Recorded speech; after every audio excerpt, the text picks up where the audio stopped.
आपण आज एका अशा विषयावर चर्चा करणार आहोत जो आपल्या सर्वांच्याच अगदी जिव्हाळ्याचा आहे.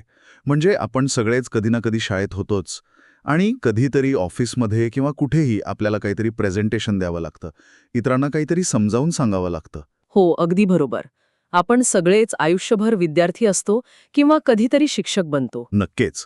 तर आजच्या या सखोल विश्लेषणात आपण याच प्रक्रियेच्या मुळाशी जाणार आहोत. शाळेत असताना अ, कधीतरी एखादा तास इतका रंजक असायचा की 35 मिनिटे कशी भुरकण उडून गेली ते समजायचंच नाही. हो ना? आणि काही वेळा तोच तास अगदी एखाद्या शिक्षासारखा वाटायचा. भिंतीवरच्या घड्याळाचा प्रत्येक सेकंद आपण मोजत बसायचो. अगदी तेच. मग जो शिक्षक आपल्याला खिळवून ठेवायचा, त्याच्या शिकवण्यात अशी कोणती जादू होती? ती खरोखरच एखादी जादू होती की काय म्हणता येईल, एक अशी वैज्ञानिक प्रक्रिया जी आपण प्रत्यक्षात गणितासारखी मोजू शकतो? प्रश्न आहे. आपण नेहमी म्हणतो की शिकवणं ही एक कला आहे. पण बघा, या कलेमागे एक शास्त्र दडलेलं आहे. म्हणजे वर्गातील शिक्षण ही प्रक्रिया नेमकी कशी चालते हे आपण पाहणार आहोत. अगदी. जेव्हा आपण वर्गातील शिक्षण या प्रक्रियेचा विचार करतो, तेव्हा मानवी मेंदूत ज्ञान कसं जोडलं जातं आणि शिक्षक व विद्यार्थी यांच्यात होणारा जो संवाद आहे, तो प्रत्यक्ष मोजता येतो का, हे पाहणं खूप गरजेचं ठरतं. आणि हे सगळं समजून घेणं सर्वांसाठीच एक एकदम आहा मोमेंट असणार आहे. तर मग सुरुवात कुठून करायची? मला वाटतं ज्ञान नक्की असतं काय, इथूनच आपण सुरुवात करूया. हो, तोच योग्य मार्ग ठरेल. आणि इथेच आपल्याला डॉक्टर कार्लटन वॉशबर्न यांनी मांडलेल्या संकल्पनेचा आधार घ्यावा लागतो. त्यांनी विनेटिका पद्धत नावाची एक प्रणाली आणली होती. विनेटिका पद्धत. अच्छा. हो, ही संकल्पना शिक्षणाच्या इतिहासातील एक मैलाचा दगड मानली जाते. म्हणजे विनेटिका पद्धतीचा गाभा हा आहे की शिक्षण हे कधीही हवाबंद डब्यासारखे नसावे. हवाबंद डब्यासारखे म्हणजे? एकमेकांपासून वेगळे केलेले. बरोबर. या पद्धतीनुसार केवळ पुस्तकातील कोरडी माहिती देण्यापेक्षा त्या विषयासोबतच सामाजिक आणि सांस्कृतिक साहित्याची मांडणी केली जावी आणि यातूनच समवाय पद्धती जन्म घेते. समवाय पद्धती हा शब्द ऐकायला थोडा जड वाटतोय खरा, पण याचा अर्थ असा की एका विषयाचा दुसऱ्या विषयांशी संबंध जोडणे. बरोबर? अगदी बरोबर ओळखलत. कारण मानसशास्त्र आणि संज्ञानात्मक विज्ञान, ज्याला आपण कॉग्निटिव्ह सायन्स म्हणतो, ते आपल्याला सांगतं की मानवी मेंदू हा माहितीचे वेगवेगळे कप्पे करत नाही. अच्छा, म्हणजे मेंदूची तशी रचनाच नसते. हो, मेंदू हा एका महाजालासारखा असतो, एका नेटवर्कसारखा.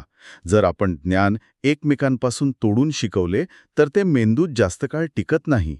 सर्व ज्ञान हे मुळात एकात्म स्वरूपाचे असते, इंटिग्रेटेड असतं. जेव्हा तुम्ही एका विषयाचे धागे दुसऱ्या विषयाशी जोडता, तेव्हा विद्यार्थ्यांच्या मेंदूत त्या ज्ञानाच्या पाळेमुळे अधिक घट्ट रुजतात.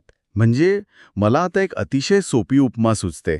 जर सर्व ज्ञान एकात्म असेल तर आपण शाळेत इतिहासाचा तास वेगळा, गणिताचा वेगळा आणि भूगोलाचा वेगळा असे वेगवेगळे कप्पे का करतो? खरे, हा प्रश्न पडतोच. हे म्हणजे एकाच जेवणातील वरण, भात आणि भाजी वेगवेगळ्या ताटात वाढल्यासारखे नाही का? म्हणजे आधी फक्त वरण खायचं, मग नंतर फक्त भात खायचा, आणि मग आपण अपेक्षा करतो की ते सर्व खाऊन झाल्यानंतर पोटात त्याचे आपोआप एक चविष्ट जेवण बनेल. हे अगदी चपखल उदाहरण दिलं तुम्ही. आणि दुर्दैवाने आपली पारंपरिक शिक्षण व्यवस्था अनेकदा अशीच काम करते. प्रशासकीय सोयीसाठी किंवा वेळापत्रक सांभाळण्यासाठी आपण ज्ञानाचे असे कप्पे पाडले आहेत. बरोबर. पण जसं तुम्ही म्हणालात, मेंदू तसं काम करत नाही. म्हणजे बघा, जेव्हा तुम्ही एखादी ऐतिहासिक वास्तू पाहता, समजा आपण ताजमहाल पाहतोय, तेव्हा तिथे फक्त इतिहास नसतो. हो, तिथे भूगोलही असणारच. अगदी. तो बांधण्यासाठी वापरलेला संगमरवर कुठून आला, हा भूगोलाचा भाग आहे. त्याचे जे अचूक आणि सुंदर बांधकाम आहे, ती भूमिती आणि वास्तुकला आहे. क्या बात है. समवाय पद्धती हेच सांगते की जेव्हा तुम्ही विज्ञानाचा विषय शिकवत असाल, तेव्हा त्याचा संदर्भ निसर्गाशी, भूगोलाशी आणि इतिहासाशी जोडला गेलाच पाहिजे. म्हणजे थोडक्यात सांगायचं तर जोपर्यंत वरण आणि भात आपण एकत्र कालवत नाही, तोपर्यंत खऱ्या जेवणाची चवच कळणार नाही. नक्कीच. आणि जेव्हा हे वेगवेगळे विषय एकमेकांत गुंफले जातात, तेव्हा विद्यार्थ्याला फक्त माहिती मिळत नाही, तर त्याला एक दृष्टिकोन मिळतो.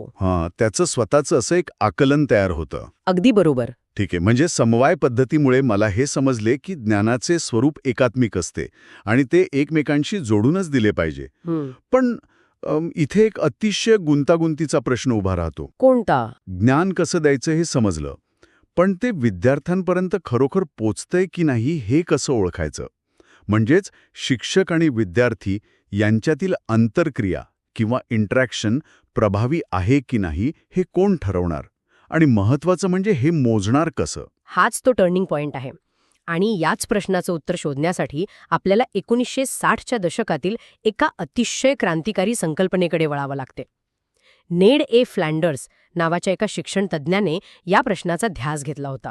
अच्छा, फ्लँडर्स. हो, त्यांनी आंतरक्रिया विश्लेषण प्रणाली नावाची एक वैज्ञानिक पद्धत विकसित केली. आंतरक्रिया मोजण्याची प्रणाली. पण एक मिनिट, संवादाचं मोजमाप करणं शक्य तरी कसं आहे? म्हणजे आपण संवादाला लिटरमध्ये किंवा किलोमध्ये तर मोजू शकत नाही. तिथेच तर फ्लँडर्स यांची बुद्धिमत्ता दिसून येते. त्यांनी असा विचार केला की वर्गातील शिक्षण अधिगम प्रक्रियेत सर्वात मूलभूत गोष्ट कोणती असेल, तर ती म्हणजे शाब्दिक संवाद, व्हर्बल कम्युनिकेशन.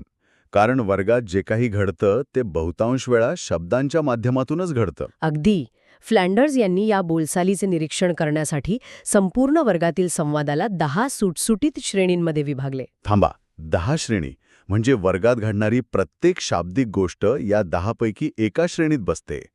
बापरे, हे कसं शक्य आहे? हो, ते थोडं आश्चर्यकारक वाटतं. आपण असं नुसता आकड्यांचा पाढा वाचण्यापेक्षा एक छोटा प्रयोग करूया का? म्हणजे हे समजायला अधिक सोपं जाईल. नक्कीच, हा एक उत्तम विचार आहे. समजा आपण एका वर्गात आहोत.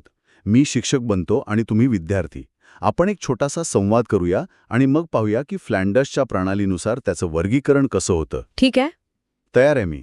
बरं, मुलांनो, आज आपण भारताच्या भूगोलाविषयी शिकणार आहोत.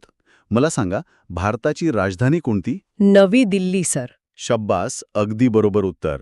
आणि तुम्हाला माहितीये का, दिल्ली हे शहर यमुना नदीच्या काठी वसलेलं आहे. आता आपण या संवादाचे फ्लँडर्सच्या श्रेणींनुसार तुकडे करूया.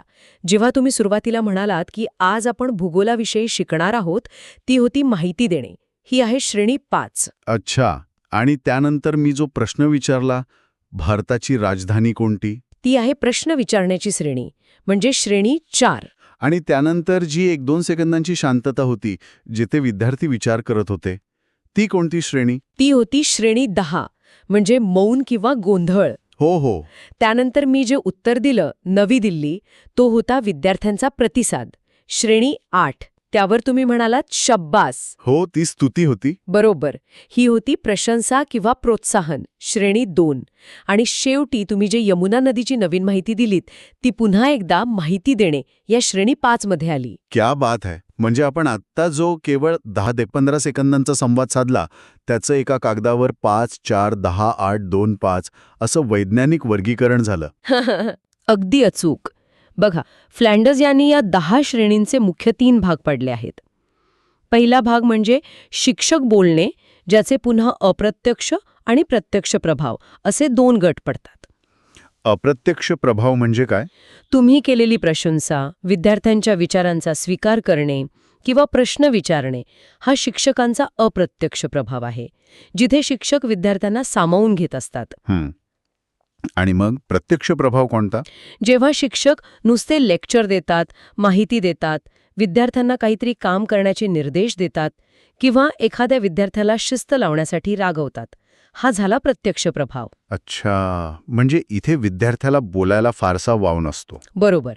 आणि यापुढचा भाग विद्यार्थ्यांचा आहे, जिथे विद्यार्थी शिक्षकांच्या प्रश्नाला उत्तर देतो किंवा अत्यंत महत्त्वाचे म्हणजे विद्यार्थी स्वतःहून शंका विचारतो किंवा नवीन कल्पना मांडतो. ती आहे श्रेणी 9. आणि शेवटचा भाग म्हणजे आपण आधीच पाहिलेली 10वी श्रेणी, मौन किंवा गोंधळ. बापरे, या 10 श्रेणींमध्ये फ्लँडर्सने संपूर्ण वर्गातील जगाला सामावून घेण्याचा यशस्वी प्रयत्न केला आहे. हो ना, पण इथेच सर्वात चक्रावून टाकणारी आणि रंजक गोष्ट येते. हे सगळं मोजण्याची जी पद्धत आहे ती खूप वेगळी आहे. म्हणजे प्रत्यक्ष मोजतात कसं? निरीक्षक वर्गात बसतो आणि दर 3 सेकंदांनंतर या 10 पैकी एका श्रेणीची नोंद घेतो. दर 3 सेकंदांनी एक नोंद. अरे चा, हे तर एखाद्या क्रिकेट मॅचच्या कॉमेंट्रीसारखं वाटतंय, जिथे प्रत्येक चेंडूवर काय घडतंय याची नोंद ठेवली जाते. फक्त इथे कॉमेंटेटर बोलण्याऐवजी कागदावर आकडे लिहित असतो. ही उपमा खूपच समर्पक आहे. तो निरीक्षक एखाद्या स्कोररसारखाच काम करत असतो. आणि विचार करा, 35 मिनिटांच्या एका तासात दर 3 सेकंदाला एक नोंद घेतल्यास निरीक्षकाकडे जवळपास 700 आकड्यांची एक मोठी यादी तयार होईल. बाप रे, म्हणजे 5 5 5 4 8 2 असा आकड्यांचा एक डोंगरच उभा राहील की हो. शिकवतोय हे कसं सिद्ध होणार? तिथेच या प्रणालीचे खरे तांत्रिक आणि वैज्ञानिक सौंदर्य दडलेले आहे. या 700 आकड्यांच्या ओळीचे एका आंतरक्रिया मॅट्रिक्समध्ये रूपांतर केले जाते. मॅट्रिक्स. म्हणजे एक प्रकारचा तक्ता. हो, हा 10 बाय 10चा एक तक्ता असतो आणि तो कसा बनतो हे समजणे अत्यंत रंजक आहे. सांगा ना, हे कसं काम करतं? आपण आकडे जोड्यांमध्ये वाचतो. समजा तुमच्या संवादात आधी आला 4 म्हणजे प्रश्न विचारणे आणि त्यानंतर आला 8 म्हणजे विद्यार्थ्याचं उत्तर. तर 4 आणि 8 ही एक जोडी झाली. हां, बरोबर. ह्या जोडीची नोंद मॅट्रिक्समध्ये 4थ्या आडव्या ओळीत आणि 8व्या उभ्या रांगेत जिथे छेद होतो तिथे एक टिक मार्क करून केली जाते. ओहो, म्हणजे हे फक्त आकडे मोजत नाही तर संवादाचा क्रम मोजतं, सिक्वेन्स. अगदी बरोबर. हा मॅट्रिक्स कारण आणि परिणाम दाखवतो, कॉज अँड इफेक्ट. जर मॅट्रिक्समध्ये 4 आणि 8च्या चौकोनात भरपूर खुणा असतील तर याचा अर्थ शिक्षक प्रश्न विचारून विद्यार्थ्यांना विचार करायला लावत आहेत आणि मुले उत्तरे देत आहेत. अच्छा, पण समजा एखाद्या वर्गाच्या मॅट्रिक्समध्ये 5 आणि 5च्या चौकोनातच सर्वात जास्त खुणा असतील तर त्याचा अर्थ काय होईल? तुम्हीच विचार करा, 5 म्हणजे काय? 5 म्हणजे माहिती देणे, म्हणजे 5 नंतर 5 पुन्हा 5 पुन्हा 5. याचा अर्थ तो शिक्षक वर्गात फक्त लेक्चर देत सुटला आहे आणि विद्यार्थी नुसते मूक प्रेक्षक बनून ऐकत आहेत. तंतोतंत. तो 30 मिनिटाचा तास संपल्यावर हा मॅट्रिक्स त्या वर्गाचा एक एक्स-रे बनून समोर येतो. वर्गात नक्की कोणाचे वर्चस्व होते, शिक्षण खरोखर विद्यार्थीप्रधान होते की शिक्षक प्रधान, याचा फरक या मॅट्रिक्समुळे एकदम पारदर्शक होतो. म्हणजे यामुळे शिक्षकाला स्वतःच्या अध्यापनातील त्रुटी वैज्ञानिक पुराव्यासह समजतात. हो, हे खूप फायद्याचं ठरतं. हे खरोखरच प्रभावी आहे. म्हणजे एखाद्या प्रशिक्षणार्थी शिक्षकाला जर आपण हा मॅट्रिक्स दाखवला आणि सांगितलं की बघा तुम्ही 35 मिनिटांपैकी 30 मिनिटे फक्त तुम्हीच बोलत होतात, तर त्याला आपली सुधारणा कुठे करायची हे नक्की समजेल. अगदी. पण या संदर्भात एक आदर्श स्थिती काय असावी याबद्दल काही मापदंड आहेत का? होय. तज्ज्ञांच्या मते या मॅट्रिक्समध्ये एक आदर्श प्रमाण असते, ज्याला आपण 50-50 चे प्रमाण म्हणू शकतो. याचा अर्थ वर्गात जितका वेळ शिक्षक माहिती देतात किंवा प्रश्न विचारतात तितकाच वेळ विद्यार्थ्यांनाही व्यक्त होण्याची, उत्तरे देण्याची किंवा स्वतःचे प्रश्न विचारण्याची संधी मिळायला हवी. म्हणजे एकतर्फी संवादापेक्षा द्विपक्षीय संवाद नेहमीच अधिक चांगला. हो, हा यामागचा मुख्य उद्देश आहे. पण इथे मला एक थोडासा वेगळा विचार मांडावासा वाटतो. सांगा ना. वर्गात 50-50 प्रमाण खरोखर नेहमी शक्य आणि योग्य असेलच असं आहे का? म्हणजे तुम्हाला काय म्हणायचंय? म्हणजे बघा, जर आपण गणितातील ट्रिग्नॉमेट्री सारखा किंवा विज्ञानातील क्वांटम फिजिक्स सारखा अत्यंत नवीन आणि गुंतागुंतीचा विषय पहिल्यांदा शिकवत असू तर विद्यार्थ्याला त्याबद्दल काहीच माहिती नसते. हो, हे खरं आहे. अशा वेळी शिक्षकाला सुरुवातीची 10-15 मिनिटं सलग बोलावंच लागेल ना. जर तिथे आपण 50-50च्या आग्रहाखातर विद्यार्थ्यांना बोलायला लावलं तर तो अभ्यासाचा वर्ग राहील की निव्वळ गप्पांचा अड्डा? तुम्ही अतिशय अचूक मुद्दा पकडलाय. आणि हाच या प्रणालीचा एक महत्त्वाचा पैलू आहे जो समजून घेणं आवश्यक आहे. 50-50 हा एक आदर्श आहे. तो प्रत्येक तासासाठीचा कठोर नियम नाही. अच्छा, म्हणजे त्यात लवचिकता आहे. हो, विषयाचे स्वरूप, विद्यार्थ्यांचा स्तर आणि शिकवण्याचा टप्पा यानुसार हे प्रमाण नक्कीच बदलू शकते. जसं तुम्ही म्हणालात, नवीन संकल्पनेच्या ओळखीवेळी 5चे प्रमाण जास्त असणारच. पण तरीही सलग 20 मिनिटं 5-5-5 असेच आकडे येत राहिले तर तिथे काहीतरी चुकतंय हे निश्चित. हे मान्य. पण आता आपण या नाण्याच्या दुसऱ्या बाजूकडे म्हणजेच फ्लँडर्सच्या प्रणालीच्या मर्यादांकडे वळूया. हो, तेही तितकंच महत्वाचं आहे. हां, वैज्ञानिक दृष्टिकोन कागदावर गणिताच्या सूत्रात खूप छान वाटतो. पण माणसांच्या वर्तनाला, त्यांच्या विचारांना आणि भावनांना अशा 10 श्रेणींच्या चौकटीत बसवणं खरंच 100% शक्य आहे का? तसं पाहिलं तर कोणतीही वैज्ञानिक प्रणाली 100% परिपूर्ण नसते. आणि जर आपण मोठ्या चित्राचा विचार केला तर फ्लँडर्सच्या प्रणालीची सर्वात मोठी आणि उघड मर्यादाही आहे की ती केवळ संख्यात्मक आहे. क्वांटिटेटिव्ह. म्हणजे ती फक्त किती वेळा यावर लक्ष केंद्रित करते. अगदी बरोबर. आंतरक्रियेची भावनिक, सामाजिक आणि सांस्कृतिक सूक्ष्मता या आकड्यांच्या मॅट्रिक्समध्ये कुठेतरी हरवून जाते. ही प्रणाली फक्त मौखिक आंतरक्रियेवर भर देते. म्हणजे जे शब्दांतून बोललं जातं त्याचीच नोंद होते. हो, पण आपल्याला माहितीये की मानवी संवादात शब्दांपेक्षाही जास्त ताकद अभाषिक संवादात असते, नॉन व्हर्बल. अरेच्छा, म्हणजे विद्यार्थ्यांचे हावभाव, त्यांची चेहरेपट्टी, त्यांची देहबोली यांची तर यात कोणतीच नोंद होत नाहीये. अजिबात नाही. बापरे, हे म्हणजे डोळे बांधून एखादा चित्रपट पाहण्यासारखं आहे. कसं काय? म्हणजे तुम्हाला आवाज ऐकू येतोय, संवाद ऐकू येतायत, पण प्रत्यक्ष स्क्रीनवर काय घडतंय ते दिसतच नाहीये. समजा एखादा विद्यार्थी चेहऱ्यावरून पूर्णपणे गोंधळलेला दिसत असेल, त्याचे डोळे सांगत असतील की त्याला काहीच समजलेले नाही, पण तो भीतीनं तोंडानं काही बोलत नसेल, तर हा मॅट्रिक्स त्याची नोंद घेईल मौन म्हणजे श्रेणी 10. त्यात त्याचा गोंधळ किंवा भीती मोजलीच जाणार नाही. तुम्ही अगदी अचूक उदाहरण दिलत. तो गोंधळलेला चेहरा किंवा एखाद्या अवघड गणित स्वतः सोडवल्यावर विद्यार्थ्याच्या डोळ्यात चमकणारा तो आनंदाचा भाव किंवा शिक्षकांची एखादी आश्वासक थाप, बरोबर. या अत्यंत महत्वाच्या मानवी प्रतिक्रिया मॅट्रिक्सच्या 10 चौकटींमध्ये बसतच नाहीत. आणि आपण त्या निरीक्षकाचाही विचार करायला हवा. दर 3 सेकंदांनी नोंद करणे म्हणजे एकाग्रतेची ती किती मोठी कसोटी आहे. हो ना. 30 मिनिटांच्या तासात 600 वेळा अचूक नोंद करणे ही अत्यंत वेळखाऊ आणि श्रमसाध्य प्रक्रिया आहे. मला तर वाटतं 10 मिनिटांनंतर तो निरीक्षकच कंटाळून किंवा थकून काहीतरी चुकीचे आकडे लिहून मोकळा होईल. आणि तिथेच निरीक्षकाचा पूर्वग्रह आणि मानवी चुकांचा धोका निर्माण होतो. जर निरीक्षक थकला असेल तर तो चुकीच्या श्रेणीची नोंद करू शकतो. नक्कीच. शिवाय एकाच वर्गातील किंवा एका वेळच्या 30 मिनिटांच्या निरीक्षणावरून आपण त्या शिक्षकाविषयी किंवा वर्गाविषयी सर्वसाधारण निष्कर्ष काढू शकत नाही, जनरलायझेशन करू शकत नाही. आज वर्गात खूप चांगला संवाद झाला याचा अर्थ तो रोजच तसा होतो असे नाही. आणि या सर्वांतून एक अत्यंत महत्त्वाचा प्रश्न उरतोच. या मॅट्रिक्समधून आपण हे मोजलं की कोण किती वेळा बोलले, पण ते काय बोलले हे कुठे मोजलं? हाच तर या प्रणालीवरील सर्वात मोठा आक्षेप आहे. ही प्रणाली संवादाची वारंवारता मोजते, पण गुणवत्तेची हमी देत नाही. म्हणजे वर्गात 50-50 प्रमाण साधलं गेलं, खूप छान आणि भरपूर संवाद झाला, पण शेवटी विषयच चुकीचा शिकवला गेला असेल तर? बरोबर. या प्रणालीद्वारे प्रत्यक्ष अध्ययन निष्पत्ती म्हणजे लर्निंग आउटकम्स किंवा विद्यार्थ्यांच्या ज्ञानाची पातळी मोजता येत नाही. संवाद असणे म्हणजे शिक्षण झालेच असे ठामपणे म्हणता येत नाही. म्हणजे केवळ गप्पा मारल्याने ज्ञान मिळत नाही. तरीही 60च्या दशकात जेव्हा शिक्षणाचं मूल्यमापन करण्यासाठी कोणतीही फुटपट्टी नव्हती, तेव्हा फ्लँडर्सनी उचललेलं हे पाऊल नक्कीच कौतुकास्पद आणि दिशादर्शक होतं, हे आपल्याला मानावंच लागेल. यात कोणतीही शंका नाही.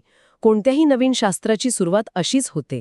त्यात त्रुटी असतात, पण ती आपल्याला पुढचा विचार करायला भाग पाडते. तर मग आजच्या या सखोल चर्चेचा थोडक्यात आढावा घ्यायचा झाला तर आपण आज शिक्षणाच्या अंतरंगात डोकावून पाहिले. हो. आपण सुरुवातीला डॉक्टर वॉशबर्न यांच्या समवाय पद्धतीपासून सुरुवात केली, जिथे आपण शिकलो की ज्ञान हे एकात्म स्वरूपाचे असते आणि ते वेगवेगळ्या विषयांशी जोडून शिकवले जाणे मेंदूसाठी नैसर्गिक असते.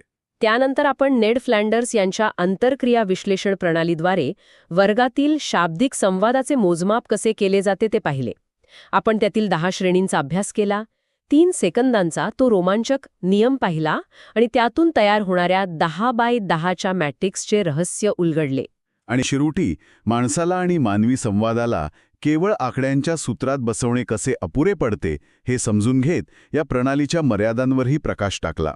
प्रत्यक्ष वर्गातील जिवंतपणा, भावना आणि खऱ्या अर्थाने मिळणारं ज्ञान हे नेहमीच कोणत्याही मॅट्रिक्सच्या पलीकडे असते. अगदी खरंय. माहिती आणि आकडेवारी आपल्याला मार्ग दाखवू शकतात, पण ते प्रत्यक्ष शिक्षणाची आणि संवादातील मानवी ओलाव्याची जागा कधीच घेऊ शकत नाहीत. आजची ही चर्चा खरोखरच अत्यंत माहितीपूर्ण होती. पण आजचं हे सत्र संपवताना माझ्या मनात एक अतिशय वेगळा आणि थोडासा तात्विक विचार घोळत आहे, जो थेट आजच्या चर्चेवरच आधारित आहे, पण तो आपल्याला एका नवीन दृष्टिकोनातून विचार करायला लावतो. कोणता विचार? आपण पाहिलं की फ्लँडर्सच्या प्रणालीत 10वी श्रेणी ही मौन किंवा गोंधळ अशी एकत्र जोडलेली आहे. मॅट्रिक्सनुसार वर्गातील शांतता ही एकतर रिकामी वेळ आहे किंवा मुलांचा गोंधळ उडाला आहे असं मानलं जातं. बरोबर. पण जर आपण सुरुवातीला पाहिलेल्या समवाय पद्धतीचा विचार केला, जिथे ज्ञान हे एकात्मिक असते आणि मेंदू नवीन माहिती जुन्या माहितीशी जोडत असतो, तर कदाचित वर्गातील ते मौन हा गोंधळ नसून तीच ती अत्यंत मौल्यवान वेळ असू शकते, जेव्हा विद्यार्थ्यांच्या मेंदूत ज्ञानाचे वेगवेगळे दुवे एकमेकांशी शांतपणे जोडले जात असतात. बापरे, हा विचार खरोखरच खूप सखोल आहे. हो ना, जेव्हा एखादा अत्यंत कठीण मुद्दा समजल्यावर वर्गात जी एक स्तब्ध शांतता पसरते, ती शांतता ज्ञानाचा अभाव नसते, तर ती ज्ञानाची परिपूर्ती असते. जेव्हा मुले नव्याने मिळालेली माहिती पचवत असतात, तेव्हा ते बाहेरून शांत दिसतात, पण त्यांच्या आत विचारांचे मोठे वादळ सुरू असते. नक्कीच. शांततेचे हे स्वतःचे असे एक वेगळं शिक्षण असू शकते, ज्याला मोजण्याची कोणती फुटपट्टी आजपर्यंत बनलेली नाही आणि कदाचित भविष्यातही बनणार नाही. अगदी खरंय. या एका अनोख्या विचारासोबत आपण आजचे हे सखोल विश्लेषण इथेच थांबूया. या प्रवासात सहभागी झाल्याबद्दल खूप खूप धन्यवाद. पुढील वेळी अशाच एका कुतूहलजनक विषयाच्या सखोल विश्लेषणासह आपण पुन्हा भेटूया.